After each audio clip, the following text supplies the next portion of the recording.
My name is Elaine Sears. I think we're all horrified at the sights and sounds of individuals being rounded up at workplaces, emergency rooms, schools, places of worship, etc.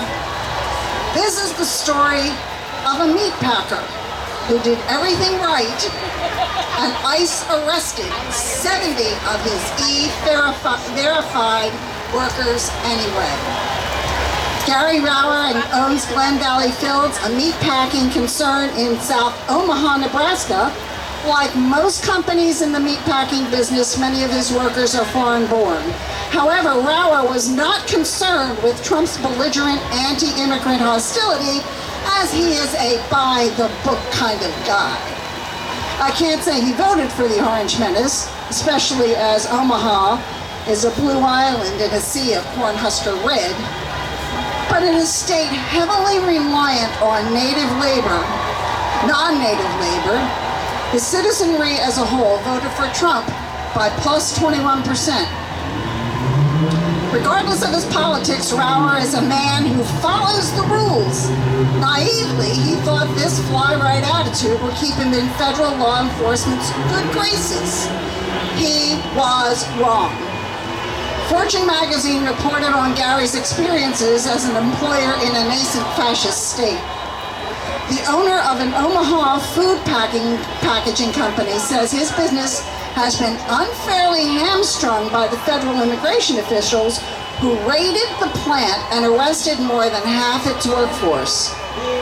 The raid took place despite the company meticulously following the government's own system for verifying the workers that the workers were in the country legally.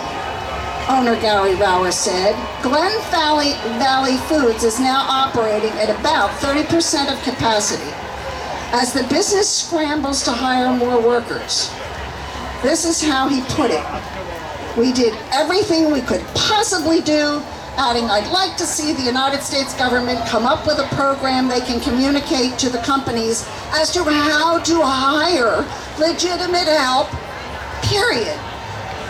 Company President Chad Hartman echoed the owner's puzzlement.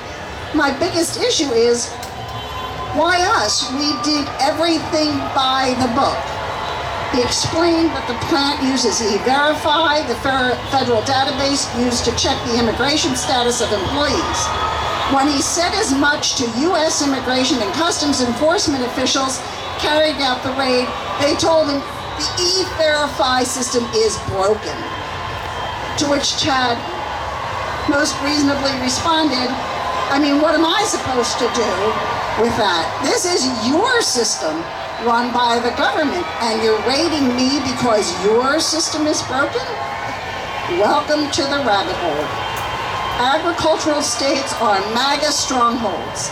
Trump doesn't care. He no longer needs their votes. If the Constitution holds, his historic blight on America will be gone in 2029. If it doesn't, he'll install himself as emperor for life.